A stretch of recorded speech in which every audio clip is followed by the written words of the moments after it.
ម៉ែអើយខ្ញុំគ្នាតគ្នាថាហ្នឹងថាខ្ញុំចេះពេចដើម្បីបាច់ចាក់ជាខោអាវចាអ្នកតគ្នាថាអាវមើលតគ្នាថាស្អាតមែនតើខ្ញុំគ្នាតគ្នាហើយអ្នកគ្នាទៅនឹងខាងចាប់បានមកបានតគ្នាមើលវីដេអូនេះដល់កັບទៅតគ្នាហើយមិនដល់ការចាប់បងខ្ញុំតគ្នាមានតម្រូវការចង់ដាក់ពេចធូរមានតម្លៃចង់នោះអ្នកអាចដាក់បាននៅ website បងប្រូនីងចោលទៅអត់ចាណាតគ្នាថាគាត់ដាក់ពេចឬដល់ខាតន់ចិត្តតគ្នាដាក់ពេចតែគាត់មួយទៅតគ្នាថាដើម្បីចាប់ event ពី fan ថ្មីចាណាតឥឡូវគឺសត្វស្អីពេចខ្ញុំគិតថាមកចាប់ skin តគ្នាលើដាក់ plan speed របស់តំថាបានគេអ្នកគ្នាគេថាឥឡូវចូលអា5មួយចឹងណាហើយចូល5អ្នកគ្នាយើងបានអាក្របនោះចំនួន32អ្នកគ្នានឹងដូរយើងឲ្យរកដាំសិនអ្នកគ្នាကျွန်អត់ថាយើងដូរយើងឲ្យរកដាំមិនចាប់បានតាខ្ញុំដឹងថាតលើថាយើងដូរយើងឲ្យរកដាំទៅខ្ញុំថាបានទៅរបស់យើងហើយ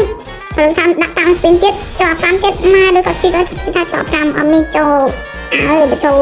គាត់នឹងអីណាវាពីហើយឥឡូវនេះថាយើងដាក់តាម spin ទៀតអ្នកគ្នា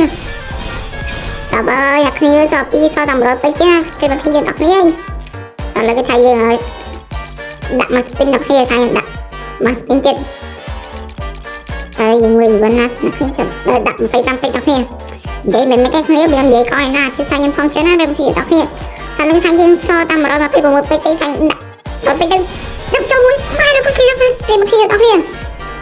ម៉ែ